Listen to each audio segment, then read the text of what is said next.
This is Spoiler Country Presents, a commentary track, where creators give you behind-the-scene information on the comics you love.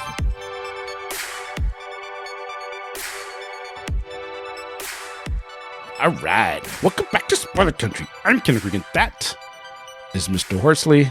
And today, well, it's another special edition, and it's a commentary track with one of our favorite artists slash writers slash movie maker slash Renaissance man slash people. Yeah, Stephan Franck. Yeah, this is an exciting one because we're both big fans of his books and his work in general. Okay, there's a lot of authors out there, and there's great ones, there's good ones. There's few that I would say are master storytellers. And I feel that Stephan is that. He's a master storyteller. Yeah, I completely agree with that. He's because as if you listen back to our very first time we ever talked to Stephan, and we did the silver review on that story. One of the first things I said about it was, "Man, while I'm reading this, I feel like I'm watching a movie. I feel like the panels to me play like a movie, like a script." Well, and that'll make a lot of sense after you listen to this podcast, because we go through Volume 3, Issue 1, or if you have the individual issues, Issue 7.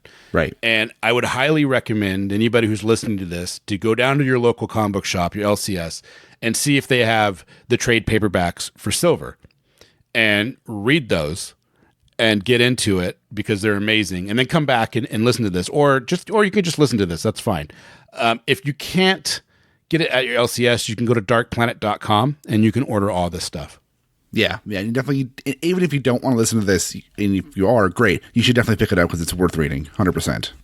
Oh my God, yeah. It's one of the best vampire stories you'll ever hear, and it's literally Ocean's 11 in Dracula's castle. Right. It is, and it just, and that's how Stephan. Yeah. It just pulls you in. Like as you read, it just pulls you in to want more and more and more, and it's one of the greatest stories I've read in the last couple of years. Yeah. So listen to this interview, Johnny, and then go back and reread what he wrote, and the insight that you get from this interview. And I'm not kidding, guys. And I think we're going to have to do this into a two-part thing because the interview itself is 2 hours. It's about 2 hours and 15 minutes. Yeah, it's probably going to be split into two parts because that's a long episode. Yeah, we're going to break it up into 2 episodes. So part 1 gets into the real meat of storytelling and how he kind of attacks it, and how you when you read the book. What he goes, like, I'll give you some insight. Every time you turn that page, it's a 2-page setup. Okay. So nice. He doesn't do this. He does a very fluid motion. So when you, and now that I say that, think about that when you're reading it, because you'll see that he has many acts inside of each page going on. And then when you get down to the thing, you're like, oh my God, now I'm going into the next act. And that makes so much more sense now. I'm excited, man. It's literally a masterclass on how to write and think and do a comic book, in my mind. So there you guys go. So why don't we get into part 1 of our interview with Stephan Franck? Can you talk about what you're doing for Marvel? Yeah, in a very limited kind of way. Off the record? I'm working. I mean, I can tell you. I cannot tell you anything off the record that I would tell you on the record. But here's what I can tell you. On the record. So I'm working on the show What If, that was announced for Phase 4. Yeah. And so that is super fun. That's awesome. And that's all that's all. No, I remember you said something like that on Facebook. I wasn't too sure if there was more to it. Yeah. But no, that's awesome. No. So I'm supervising the animation for the show. And it's just great to be working on those characters. I mean, as many of us, I grew up with those characters, and I read a lot of What Ifs. Yeah, I read a lot. Yeah, I remember they did a What If Jane Foster was Thor 30 years ago. Right. And now, or maybe longer now, and now they did a whole series of them that I can't remember the guy's name that wrote it, Aaron something. Anyways. Yeah, I can't remember. But yeah. No. I mean, there was so many great ideas that came out of that series. And so I'm having a blast working on it. It's a lot of work. As everything that Marvel does, MCU, it's everything is super ambitious. So it's very exciting. I don't know. I can't wait for the. I mean, it sounds weird. I can't wait for the Disney Plus just to see all the new content that's going to come out because of it. Yeah. You know, so it's going to be, and what now they own all of Hulu now as well. So they're going to. Yeah. So I don't know what's going to happen there, but it's definitely. Apparently they're going to do a lot of adult stuff on Hulu. You know, more of that oriented, and then the Disney Plus for the family, and then they have ESPN Plus. Well, you know more than I do. Yeah, it's crazy. All I can say, yeah. So what else has been going on, man? You got the mobile movies come. Playmobil. Playmobil's coming out at the end of the year. That's exciting. The trailers look great. Thank you. Yeah, I'm really happy with the new ones that just came out, especially a few of them that are just super fun. That was such an interesting adventure because people assume that it's a very corporate project because it's based on a toy brand, right. But it's not at all. It was as independent as anything I've ever done. So it was a real fun environment to work in, and a really great group of people to work with, and it was really exciting. I'm excited for you. I can't wait to see it come out. I want to go. Thank you. I'm going to go and take my my 5-year-old to it. He's gonna love it. It's more of just an excuse to go see your stuff. Yeah. But he's gonna love it too. So it should be fun. Yeah, she's gonna love it. Yeah, no, it's really is one of those movies. Like, it's a lot of movies are like that, but definitely something that kids will really enjoy on one level, and adults are gonna pick up something that's very true to life, like the emotions of it, sophistication in there. That's really fun. So yeah, I'm really excited about that one too. All right, I'm going to do an introduction and then want to get into it. Yeah. Awesome. All right, guys, I'm here today with Stephan Franck. He has been on our show quite a few times. You guys, and if you heard him on our show, then of course you know his work on The Iron Giant. He's got a new one coming out with Playmobil, the movie.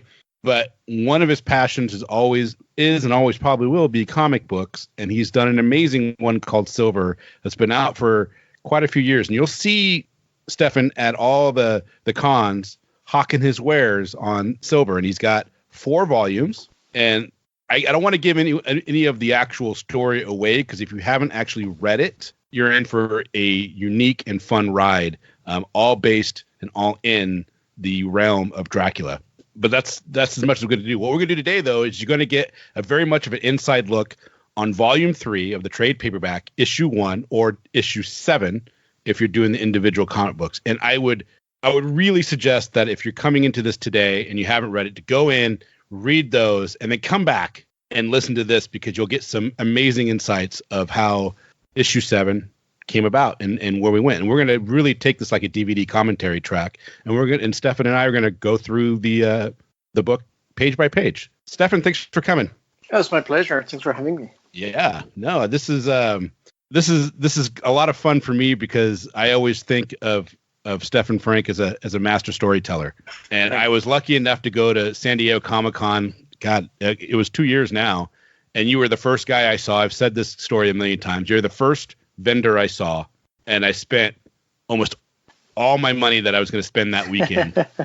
Because I saw the artwork. Oh my God, I talked to you, and I saw that. I was like, I got to have this. And I bought all the volumes that you had available at that time, plus the Rosalind. Well, the Rosalind thing came out, I think, was a year later. The diary. Yeah, I'm trying to remember, actually. If it was, yeah, you're right. It came out last San Diego. So yeah. And then of course I bought that. So I bought I've had all my volumes signed by you. I bought the Rosalind diary and a T-shirt. So man, thank you. Yeah, no, thank you for coming on and being a part of this. This is awesome. So I have the book in front of me. Okay. And I think you probably have it in front of you. Yeah. And we're going to go off. And this is Chapter 7 of Hunters and Prey. Right. Silver by Stephan Franck. So, I feel like, if people are listening to this, maybe they've read at least up to this point. And maybe, I guess, even if they haven't, just so they get situated, maybe I'll just give you the basic synopsis, right? So people know what we're talking about. So Silver, it's a graphic novel series that takes place in an original universe that is inspired by the original Bram Stoker's Dracula universe, but it starts 40 years later into the noir pulp era of the 1930s. And you have this group of con men who team up with this woman who's a vampire hunter to steal the silver dragon, which is a treasure made of silver that's hidden in Dracula's castle. So it's basically Ocean's 11 in Dracula's castle, but at the same time, it's a big pulp adventure. It gets epic. I think the characters are really fun in the sense that it's connecting with like the 30s, in the big sense of adventure and monster movies and stuff like that, but also in the genre that doesn't so much exist anymore. That used to be the screwball comedies, like the romantic friendship between like men and women and their funny banter and stuff like that, And that's kind of movies like The Thin Man, classic movies like that. And so that also harkens to that, but, with a modern sense of character, of course. And so that I think that's going to be very important in this issue. That comes into play big time. So it started. Yeah. So page 1. Actually, so one of the reason I like this issue too is because it's right in the middle of the movie, and as you know, middles of movies those are the hardest sort of sections to write, because you at that point your like whole introduction, you're way into it, the fun of just meeting the characters for the first time, all that stuff played out. Hopefully you have a big exciting ending at the end, but now you're in the middle. And what's happening? So you have a lot of specific stuff needs to happen, but the characters also need to really evolve, and you really need to deliver on on those character setups that you've created. And the thing with this issue, by the way, is it's something like 67 pages or something like that. Yeah. And which is insane for an issue, but it's because it's built around that massive, I'm going to say midpoint set piece in the story. So you have everything that's happening in this issue where you need like a giant set piece to kind of be the tentpole of your movie. People will think about the middle of the movie and how fun it was, and didn't die 20 minutes in. They're going to remember that set piece. So spectacle-wise, it has to be really dialed up. Also, right. Like I said, yeah, go ahead. No, right. I was agreeing with you. Oh, thanks. Yeah. And also the characters also you need to be delivering on the promise of their relationship. Yeah. And there's different relationships at play in this. So that was the funnest issue, like the meteor issue to really get into. Yeah, there's some haunting imagery in this issue as well. And then there's some amazing action sequences in this issue. Yeah, there's like an action sequence that I think it's 42 pages straight of the play-by-play without dialogue almost. So that's... Yeah, it's awesome. You can see it in your mind's eye as you're watching. That's one of the lovely things about comic books as a whole, is the fact that they can show extreme elegance in the action with a minimal amount of effort. Yep. Where you're going through and exactly what's happening as you're going. And like you said, you have like 4 or 5 pages or something of just action happening. And it brings the story along where what's happening. It's awesome. And really there's really two kinds of ways to do the action, right? Because, one of the big concepts in comic book storytelling is the, compressed storytelling versus decompressed storytelling.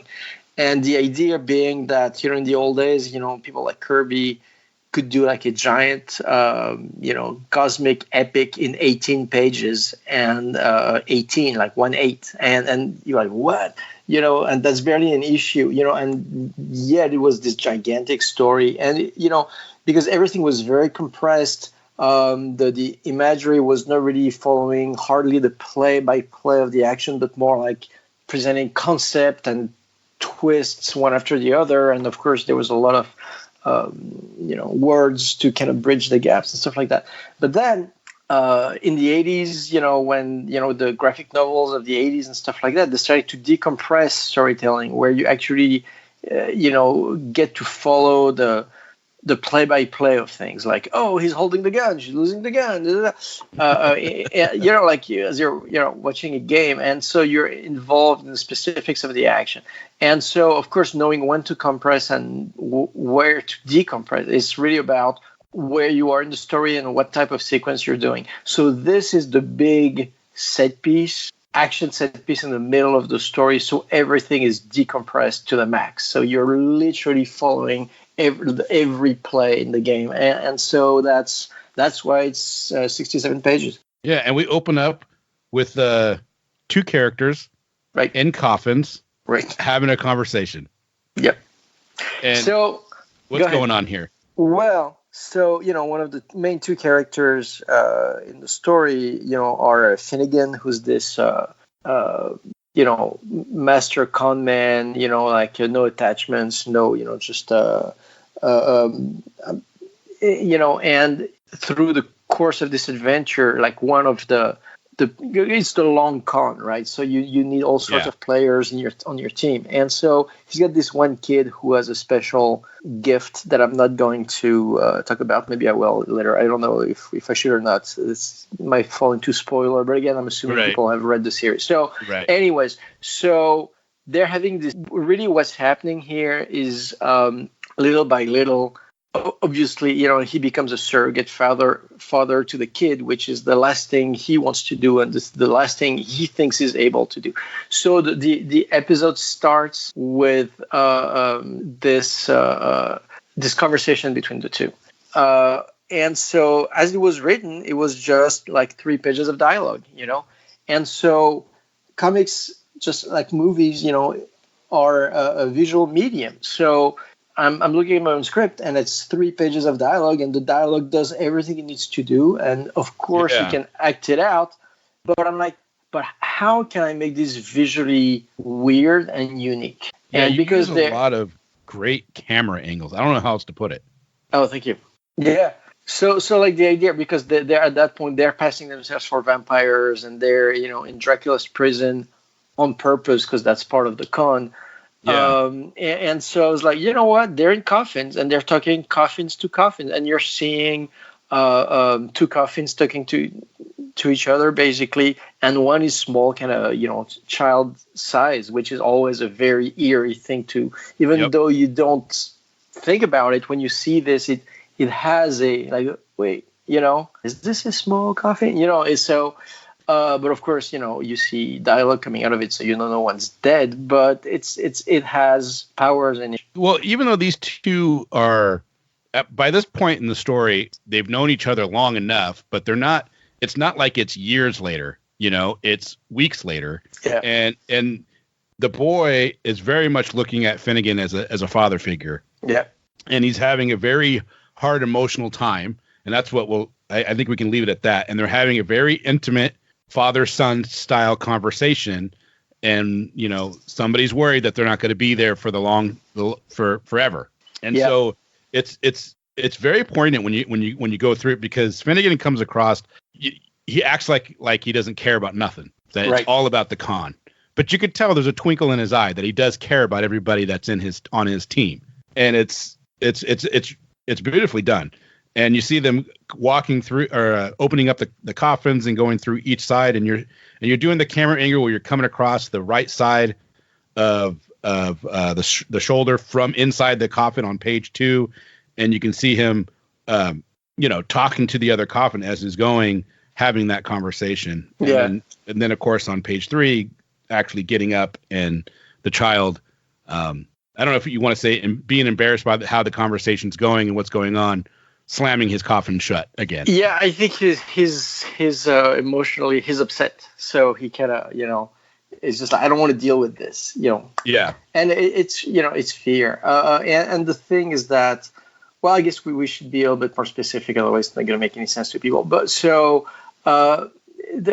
without giving everything away, the thing is, the kid, what happened in the previous issue is that, originally, like earlier in the series, the kid's like, yeah, of course I'm part of the team. I want to be on this team. I have special talent, and I can totally help you guys, pull this off. And, and they do need But when push comes to shove, in the previous issue, so in issue 6, and they make it, but really like by the skin of their teeth, and the kid realizes that all of a sudden this is real. I could die.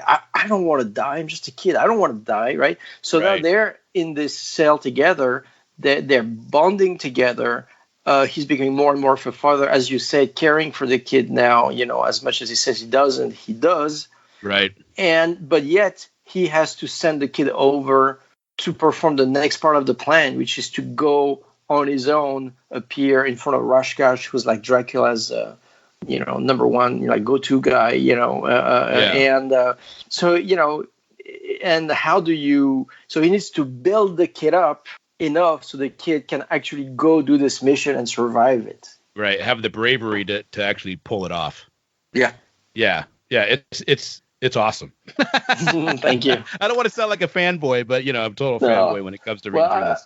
And I will tell you this, it's very hard to draw, I think, coffin shapes in perspective.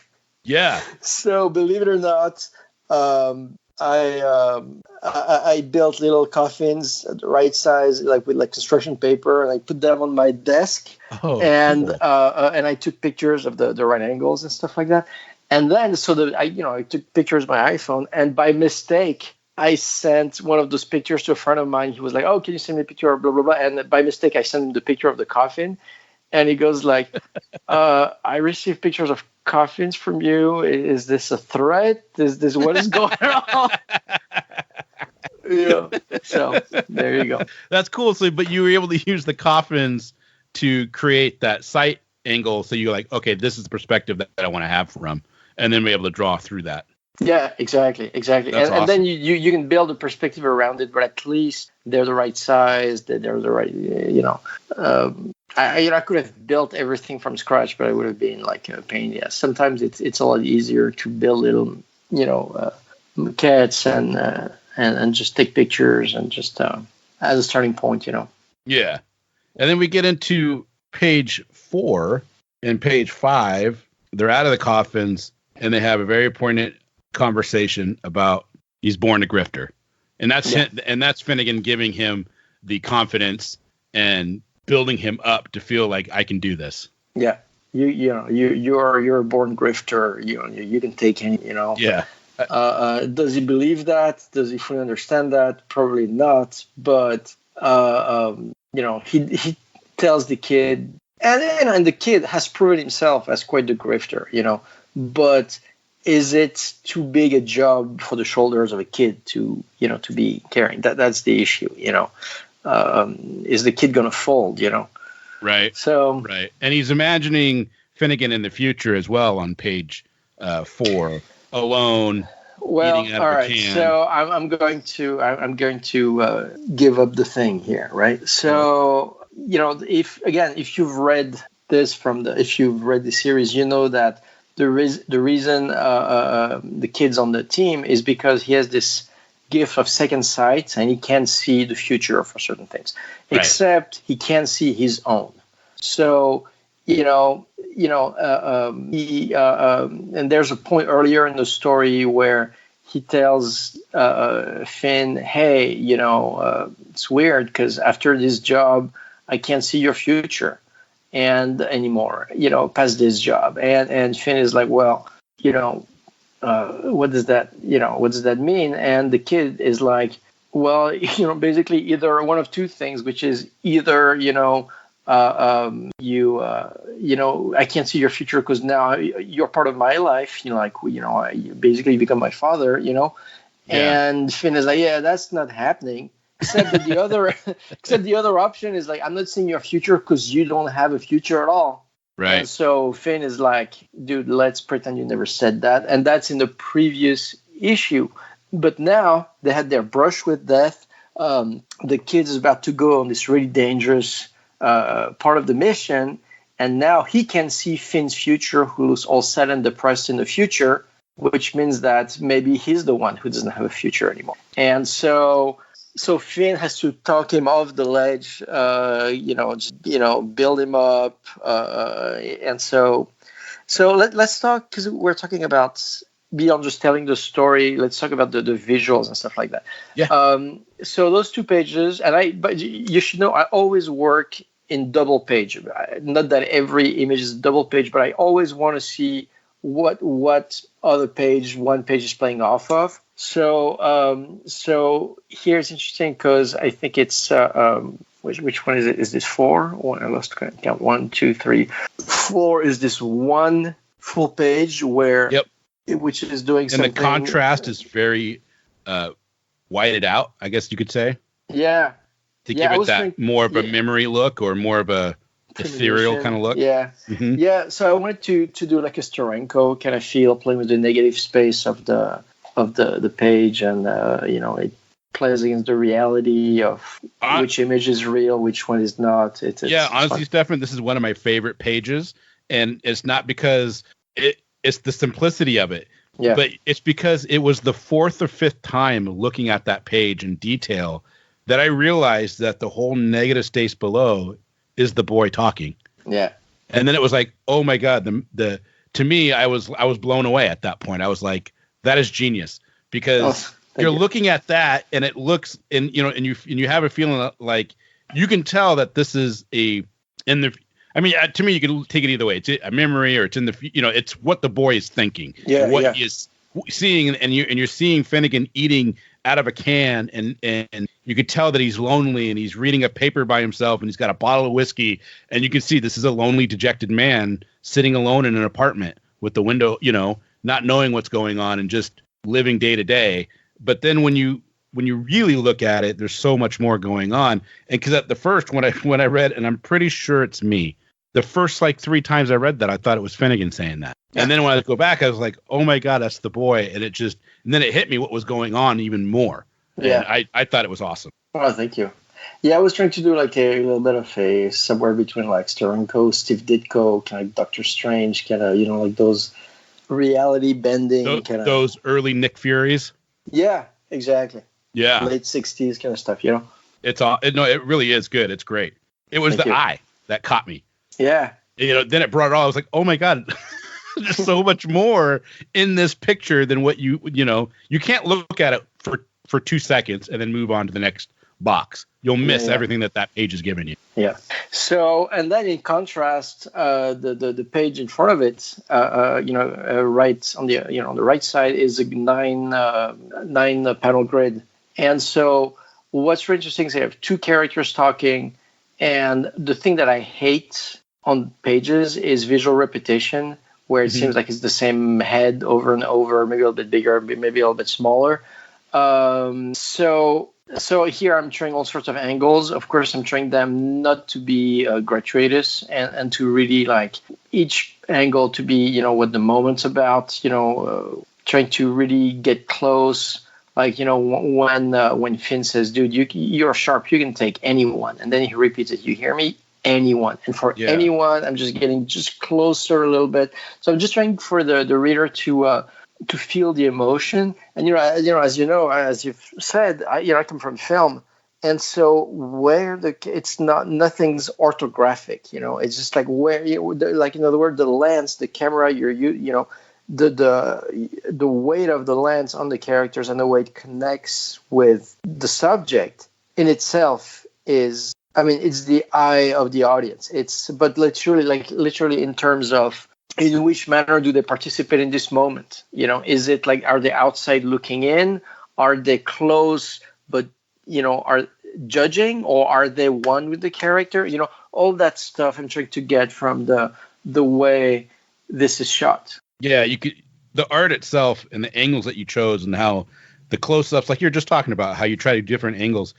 You can tell that the emotion on the page is there, and that this is a very important scene of their growing relationship. Absolutely. It's also a very important scene, not that I'm not going to give away, but it sets up a lot of the stuff that happens later in this volume and the next one. When you have this here and you wrote this scene out and you drew this out the way you did it, is it done a couple times? Do you have it in your head, or do you map it out 3 or 4 times and you go, this is the one I need to do? Does that make sense? Yeah. I usually don't jump around and go back. It's very rare that I go back and change something that I did a while ago. I just stay on the page until I feel like it does what it needs to do. Then I move on, and it's very rare. And also because I was working from a finished script that had the entire series written. So I knew not only what everything had to do in the moment, but also what it had to do to set up the next thing. So everything is very precisely sort of crafted. So it's your next setup. Yeah. So because you wrote it all out, you scripted it out, and then so you see it in your mind's eye as you're writing it out, and you're like, this is what it needs. Yeah. Pretty much. All right, now we get into who I think is one of the best characters to come along in a long time. And we really get to see Sledge and more of her, how she's interacting with the rest of the team. And the action is soon to start. Yeah. So while our guys are locked up in the dungeon, this part of the team are in the suite that they're all supposed to be, in. And they're digging this tunnel through the walls down to the vault, right? So that was really fun to do. So the left side, so the page on the left starts with like shots of the empty. The empty halls castle, and empty halls, and you want that to be ominous and everything, and so and then you see that big chimney in the hole with like the mechanism and stuff like that. And the thing is that I always try to keep things, to find the right balance between things that are like drawings that are descriptive and drawing and a certain abstraction, right? And really get the feel more than anything. Like for instance, because I've drawn this whole like contraption that seems to me like they've put like bars against the walls that are resting against the wall. I can't remember what you call them, wedges, and out the wedges there's hoists. There's a hoist that's you got them breaking into the chimney. You've put up a whole wood in a hoist so they can pull a platform up and down through the wall. That's right.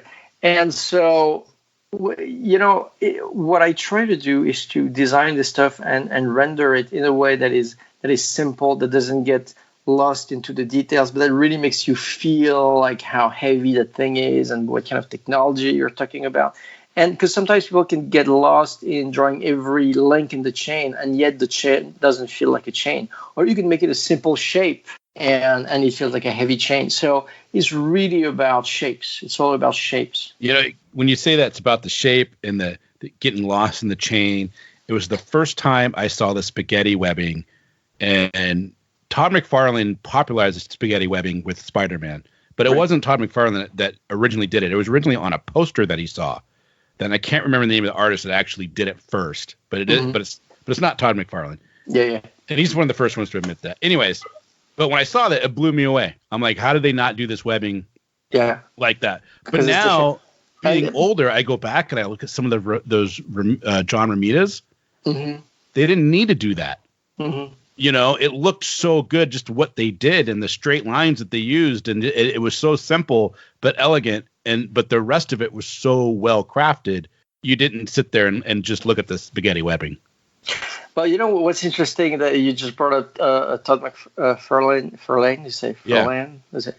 I never know. But because the way I drew chains is inspired by him. Because like years ago, looking at this Spawn cover, and there's chains all over the place, and they were so freaking cool. And it was just like, dude, he does not try to draw he's going for the shape. He's going for the and that's to this day.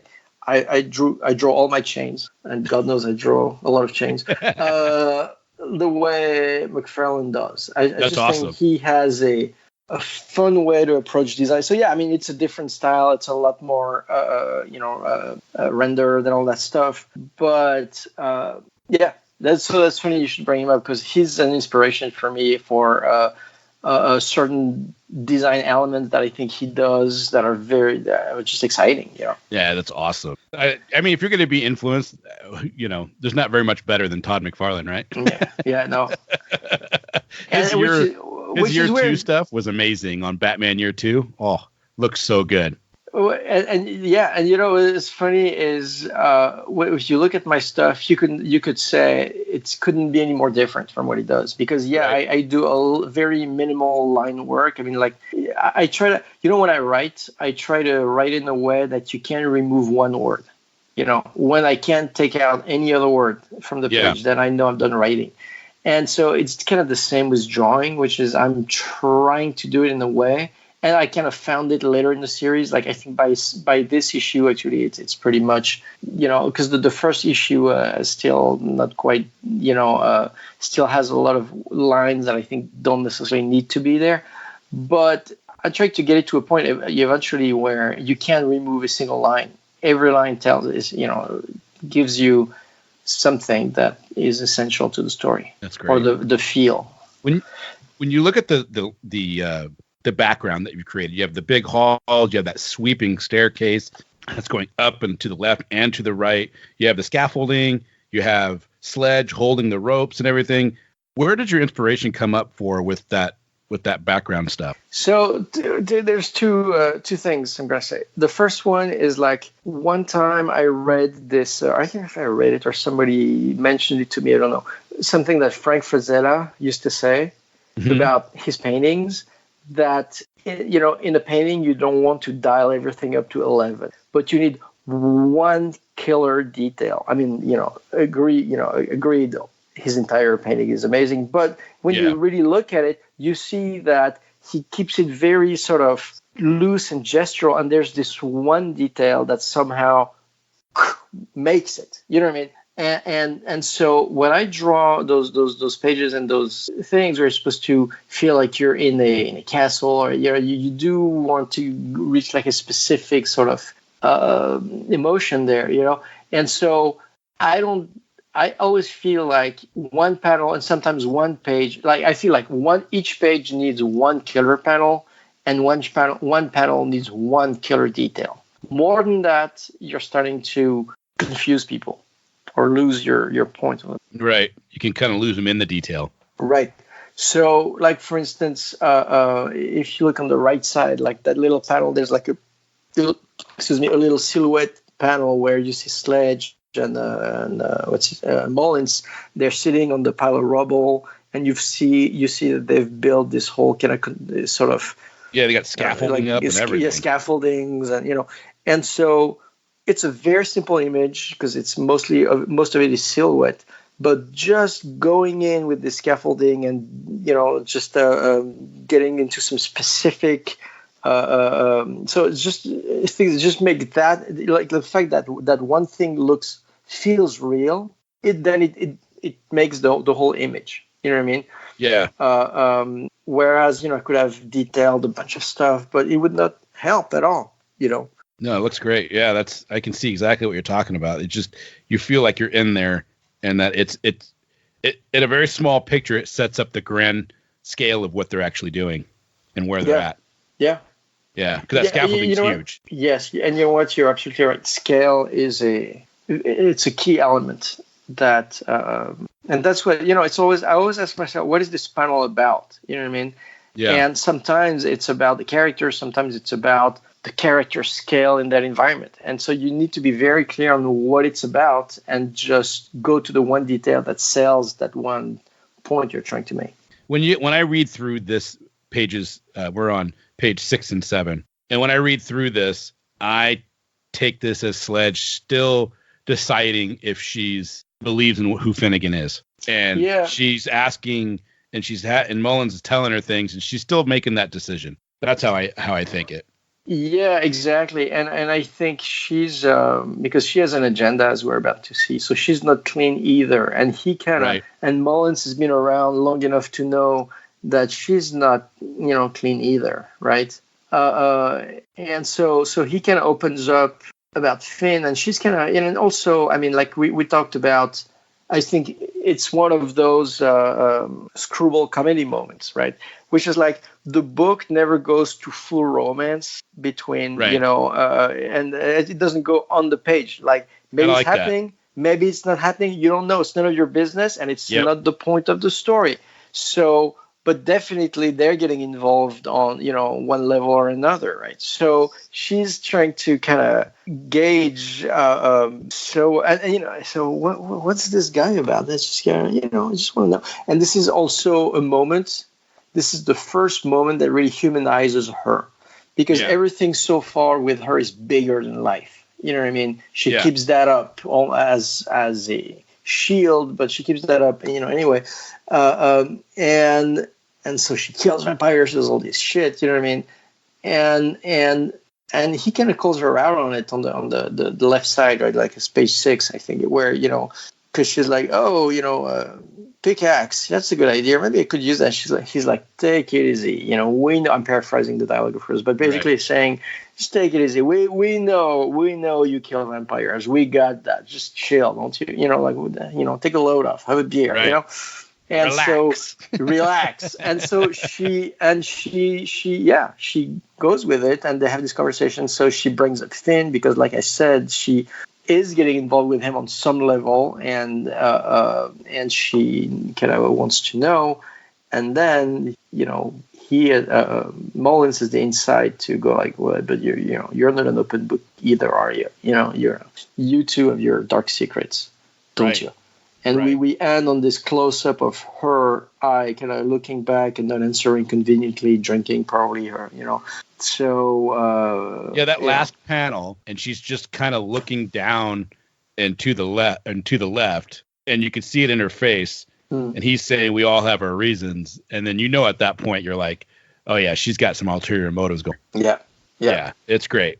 So then we get into page 8, and we get the big clock signifying that it's 12 o'clock. Yeah, it's midnight. Yeah, and there's a part of me that when I read this panel, for some reason I think of Young Frankenstein, and I don't know why. Yes, I think it's the I wouldn't expect to see a big clock and then just signifying that it's midnight. Yeah. And Young Frankenstein has some scenes where it focuses on one thing but it sets the mood. And also like the art of the setup, which is that clock plays a huge role in the plot at the end.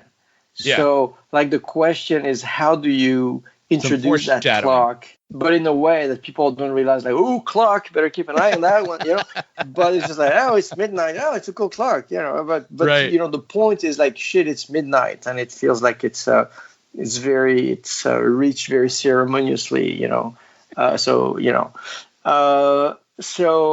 in this, this is the point where I think for this conversation we don't need to get into those details of the plot, but by the plot I mean the long con that they're playing on on the vampires. But this is where Finn and Tao, the kid, needs to meet, and Tao only need to meet with Rashkash one-on-one, and so it's all about this whole double page is about intimidation. There's a clock, it's time, there's authority in that clock. Again, it's a setup, but you don't know that yet. What you're saying is like it's almost like the guy sitting in prison waiting for the clock to strike. Right. Because he's going to be walked out to the gallows. Right. Exactly. Well, that's exactly the vibe. It's ominous. Yeah. It's official looking, whatever. Right. And then all the page 8, is it 8? Are we on 8? Yeah. Are 3 vertical panels, all the way down the page. And so all the characters are small or non-existent. And it's really about giving you the scale and making you feel like these guys are just completely insignificant, and they're in something that is way too big for them. This is bigger than their life for sure. Right. And so they get there, and the next page 9 is this full page of Rashkash, who's like practicing his like kung fu or whatever he's doing with swords, or not kung fu, but his his sword training, if you will, which is probably the only way that he keeps sane, because he's this guy who's he's Dracula's number one like a right hand man, except everything's going off the rail and everything is up for him to fix. It's just like, I feel like it's the most stressful job in the world that anyone could have, and his day just keeps getting. One day, at some point, I'm going to do short stories that take place in the universe, and it's going to be something like Rashkash, like very bad, no good day, or something like that. Because everybody's got whenever there's a coming problem, home from work, the wife is just harping him, and the kids are jumping all over the place. Like whatever shit goes wrong in the castle, it lands on his shoes, and he has to fix it, and drags out of control, and yet he has this very strong sense of the rules and the tradition. So he's kind of that's the only thing that's keeping him sane, but at the same time driving him insane too, because he seems to be the only one who gives a shit, Anyway, so they come to meet him. There's definitely like a King and I kind of feel to this. I was thinking about that a little bit, like the Yul Brynner. That makes a lot of sense. Like when he meets with the kids, and they're like, anyways, So I'm turning the page now, and so I needed to get a lot of story across, and also so on page 10, we're back to that 9-panel structure for 10. Yeah.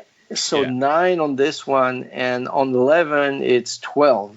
Yeah. So put that in your pipe and smoke it, man, because that's people think that double page like a big splash page takes a long time to do, but actually it goes pretty fast, because it's one idea, Here you're talking about like 12 plus 9. That's 21 different separate ideas that needs to be composed and expressed and stuff like that. So those are like my worst nightmare.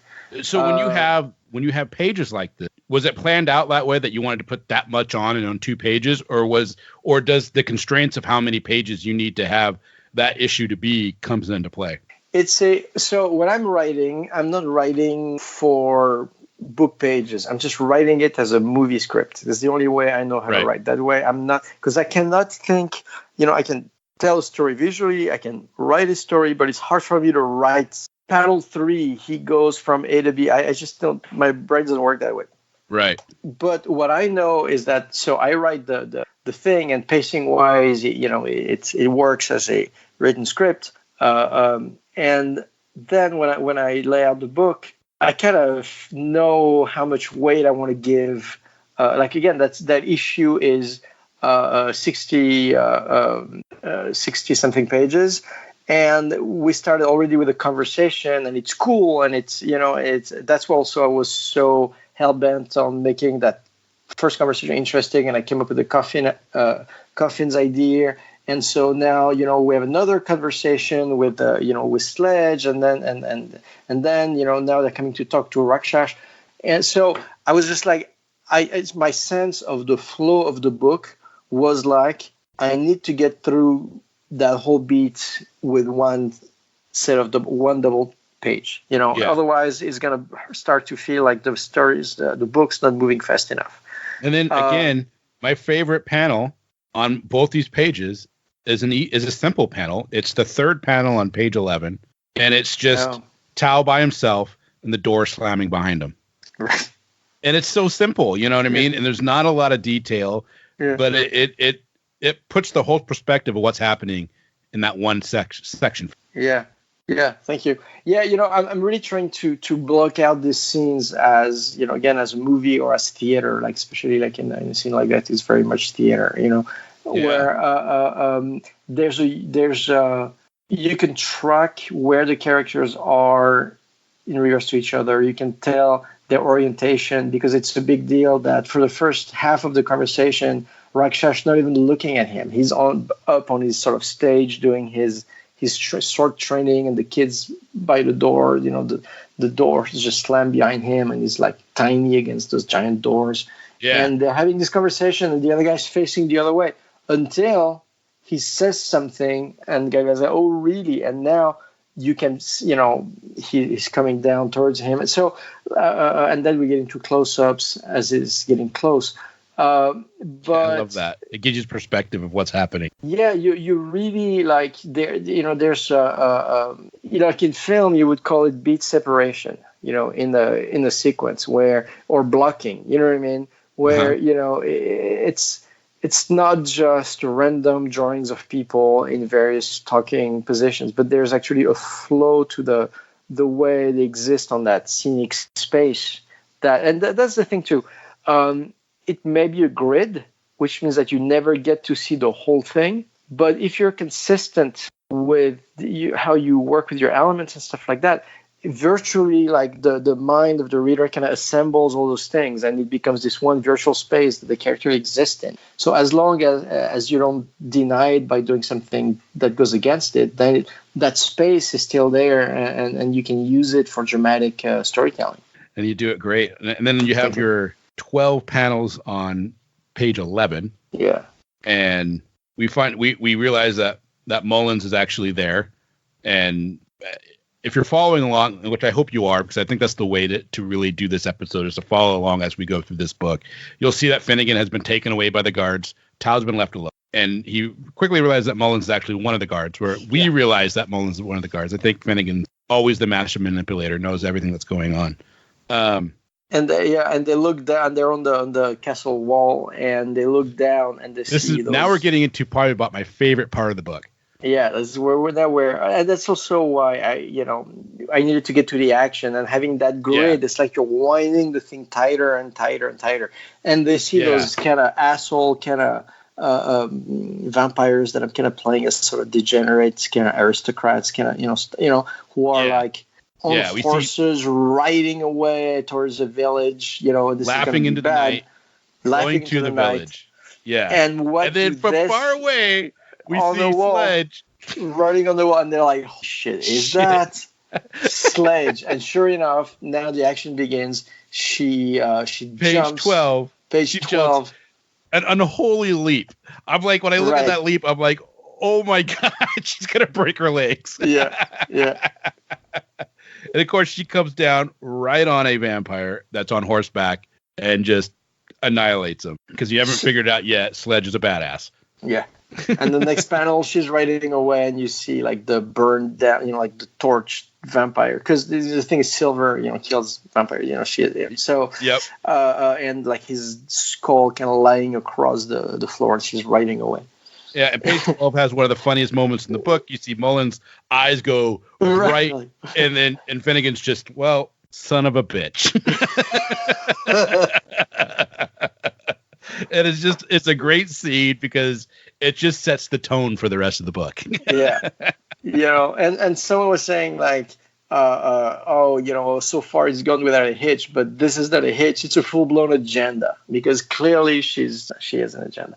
So, which is of course to kill vampires, and she's not going to let them, vampires in general, but this one Lillian, who's the real villain in the book. She's the ultimate villain, I think, in the book, in the sense that she represents the values of that the vampires represent in the story. We can talk about that later. But and so meanwhile, we cut to the vampires who are on their horses riding away, and kind of in the back, Lillian is kind of chatting with this young, I mean, he's old, but young looking exactly vampire, and who knows more about the ins and outs of the court.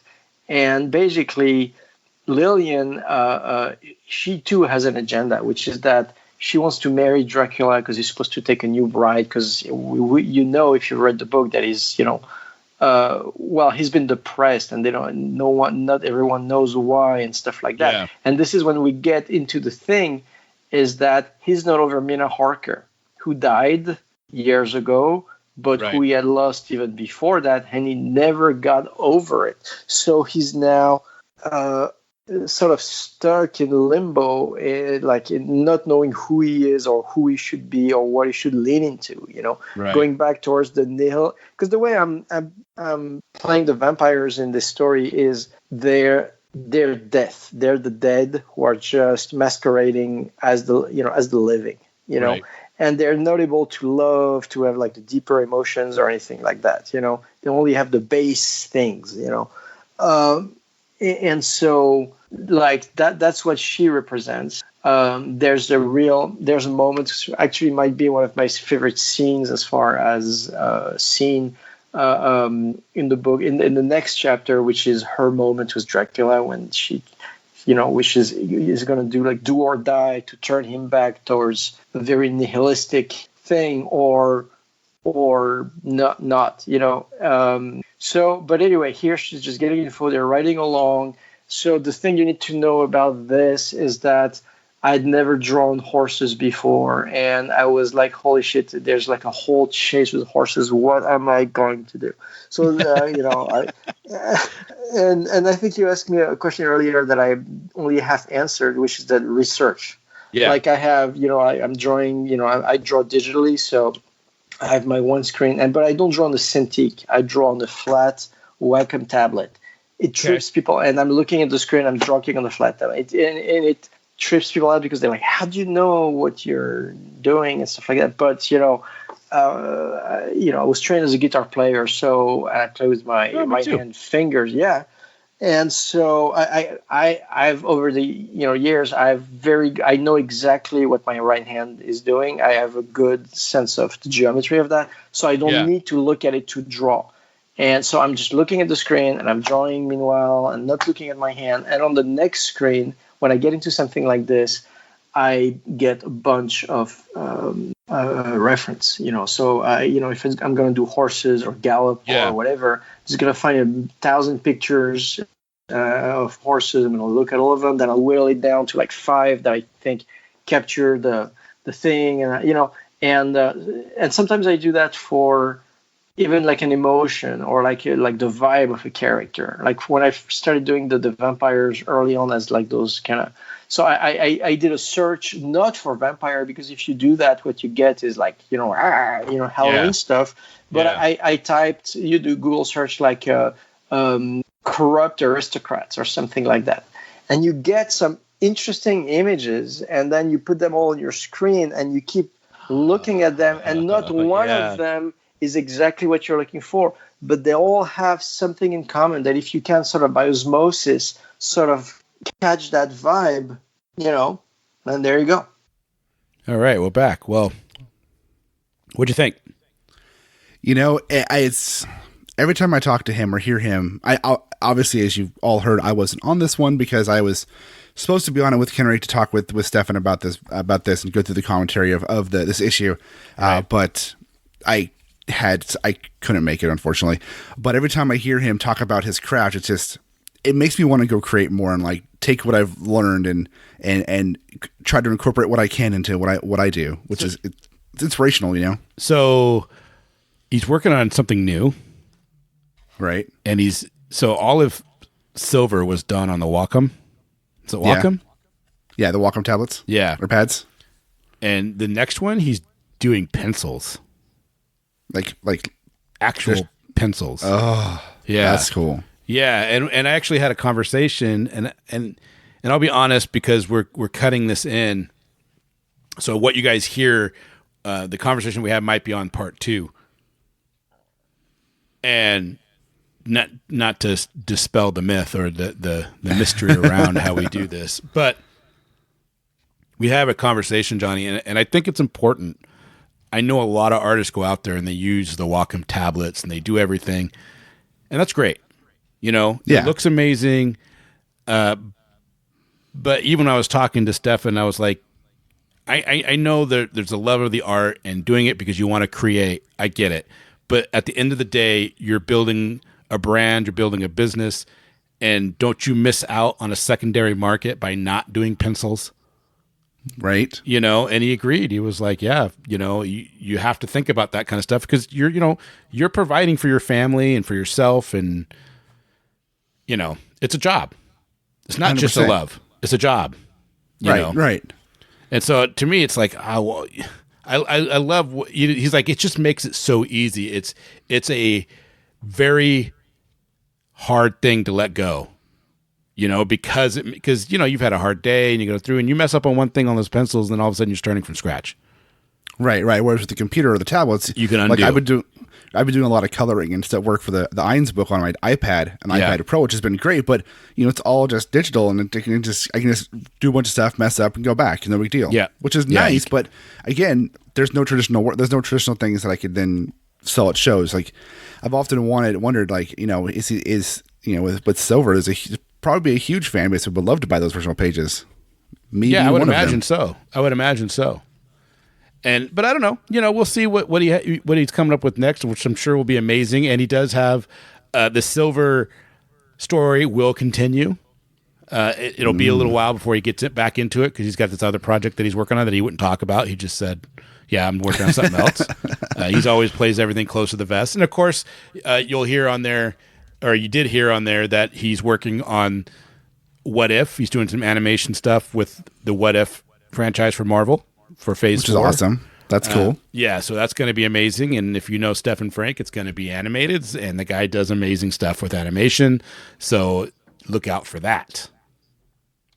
That's going to be cool. I'm excited. I was already excited for the What If series coming out. Now I'm even more excited for it. Yeah. Well, he announced on Facebook that he was be a part of that, so it's pretty exciting. It's all exciting. Yeah. It's exciting. We love Stephan. We really do. I don't know if it comes through. I don't know if you can tell. Yeah, when he's in town or we're down in San Diego, and every time we see each other, we always try to set up dinner and have that time. He wanted me to make sure that he got his love expressed to you and Kaylee to let you guys know that he was thought about you guys. So that's always nice to hear. And there you guys go. We hope you enjoyed that. Look out for episode 2, which will come out tomorrow. Right? Sure. Do you want to do that, or how do you want to do this?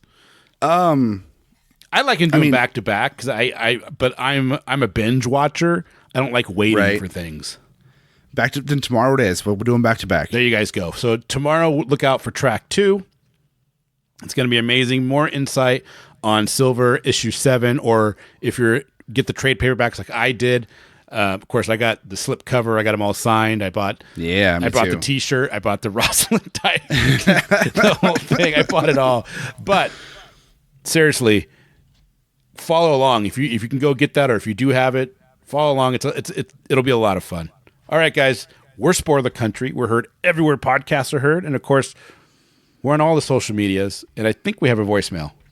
We do. And it's 707-656-2080, 707-656-2080. Call us, leave us a voicemail, tell us a fun story about anything, really. We just want to hear from you. You can email us also at spoilercountry@gmail.com with any thoughts or comments on the show. If you have a suggestion of who we should get on next for the next commentary track, shoot us an email or voicemail, let us know. And always, please, please, please check out our website, scpod.net, where we have all of our episodes plus reviews and articles and more stuff coming down the pipe. There you go. All right, guys, don't forget to open the mind and read more. All right. See ya.